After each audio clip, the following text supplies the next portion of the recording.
Hallo meine Freunde, hier ist wieder Michael Grant mit Klartext. Heute zu dem Thema Volksabstimmungen. Für die meisten Politiker ist das Volk zu dumm.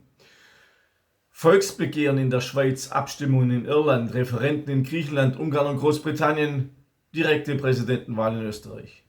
In vielen Ländern Europas werden Bürger zu wichtigen politischen Entscheidungen befragt, nur bei uns nicht. Offensichtlich glauben unsere Politiker, das Volk ist zu inkompetent, sprich zu dumm. Auch nach den letzten Wahlen ist klar, unsere Demokratie ist eigentlich gar keine, denn die Volksmeinung wird in wichtigen Fragen ausgeklammert. Es ist einfach ein Politiker-Klüngel, der dann eigentlich gegen das Volk entscheidet. Man hat das gesehen bei der Euro-Einführung zum Beispiel. 70% des Volkes waren dagegen, 90% der Politiker dafür. Man sieht es bei Klimathemen, man sieht es bei der Corona-Krise und so weiter und so fort, Ukraine-Krieg. Also die Politiker stimmen regelmäßig gegen das Volk. Dass die Staatsgewalt und wichtige politische Entscheidungen direkt vom Volk ausgehen, ist in Deutschland nicht gegeben. Anders sieht es im Ausland aus. Viele europäische Länder nutzen Instrumente der direkten Demokratie. Mein Paradebeispiel ist Schweiz. Die Schweizer stimmen regelmäßig mehrmals im Jahr über Volksinitiativen und fakultative Referenden ab. Auch 2026 fanden Abstimmungen statt, zum Beispiel am 8. März und am 14. Juni, unter anderem über Zuwanderung, Zivildienst, Bargeldinitiative und Klimathemen. Die direkte Demokratie ist dort fester Bestandteil des politischen Systems. Und glaubt ihr wirklich, die Schweizer sind klüger oder dümmer als wir Deutschen? Wieso funktioniert es dort und nicht bei uns? Fragt euch das mal. Irland. Auch Irland hält Verfassungsreferenden ab. In den letzten Jahren gab es Abstimmungen zu Familien- und Care-Themen, Scheidung, Abtreibung und so weiter, Diskussionen über ein mögliches Referendum zur irischen Wiedervereinigung, Border Poll, laufen seit Jahren. Großbritannien. Das Brexit-Referendum von 2016 ist das prominenteste Beispiel. Es zeigt sowohl die Stärke, Bürger können grundlegende Richtungsentscheidungen treffen, als auch die Risiken direkter Demokratie. Aber egal, das Volk hat abgestimmt. Griechenland hatte in der Schuldenkrise 2015 ein Referendum zur Austeritätspolitik. Ungarn, unter Orban wurden mehrere Referenden durchgeführt, zum Beispiel zur Migration 2016. Österreich, der Bundespräsident wird direkt vom Volk gewählt. Volksabstimmungen auf Bundesebene sind selten. Zum Beispiel EU-Beitritt 1994 oder Kernkraft 1978, dort wurde es durchgeführt, sind aber grundsätzlich möglich. In diesen Ländern werden Bürger bei wichtigen Fragen, Verfassungsänderungen, Souveränitätsfragen, gesellschaftliche Grundsatzentscheidungen also direkt mit einbezogen. In Deutschland hingegen hat das Volk nicht viel zu sagen bei internationalen Verträgen, Euro, Aufnahme neuer Länder in die EU, EU-Verfassung, EU-Vertrag, EU-Reformvertrag, Abschaffung der D-Mark, Kriegseinsatz in Afghanistan, Hilfsgelder und Garantien an EU-Staaten, CETA, Ukraine-Unterstützung, Klima- und Genderwahn und so weiter und so fort, entscheidet das Parlament regelmäßig gegen die Meinung der Mehrheit der Bürger, also gegen ihr eigenes Volk. In Talkshows, bei denen das Thema Volksabstimmung angesprochen wurde, kann man es immer wieder zwischen den Zeilen heraushören. Die meisten Politiker halten das Volk einfach nicht für kompetent, in meinen Klartextworten für zu dumm, um weitreichende politische Entscheidungen zu treffen. So ist das Grundübel der parlamentarischen Demokratie, dass sie keine wirkliche Volksdemokratie ist. Sie ist eine Politiker- und Parteiendemokratie, aber keine Volksdemokratie. Das Volk hat nämlich in Wirklichkeit nichts zu sagen.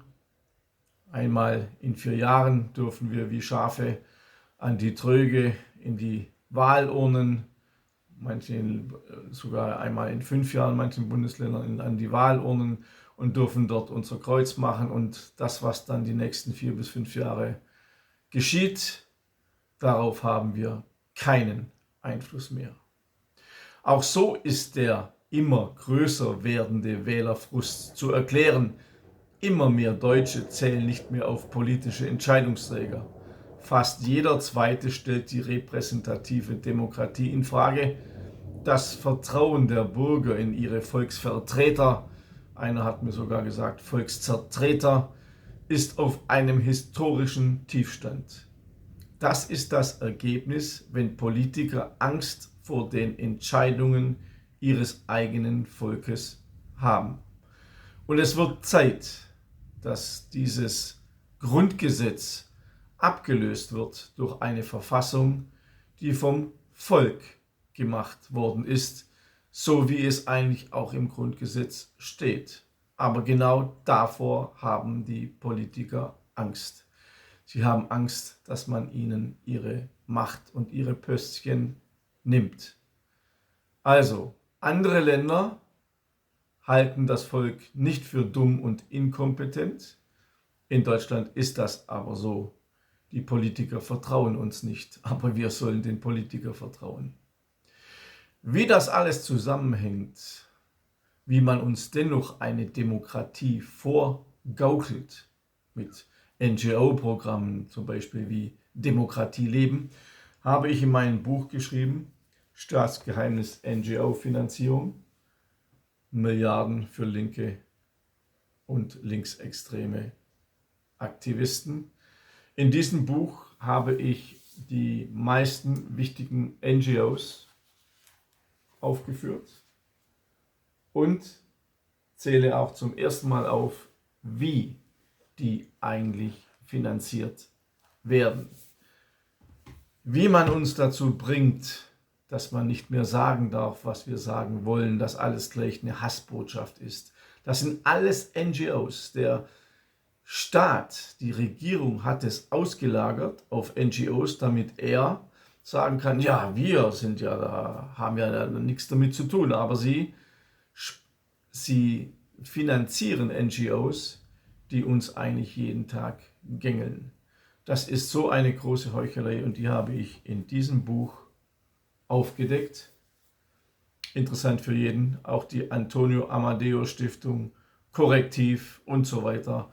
Also Hate Aid, alle diese sind enthalten in diesem Buch und ich entlarve sie mit ihren teils unrichtigen Aussagen, auch gerichtlich festgestellt unrichtigen Aussagen.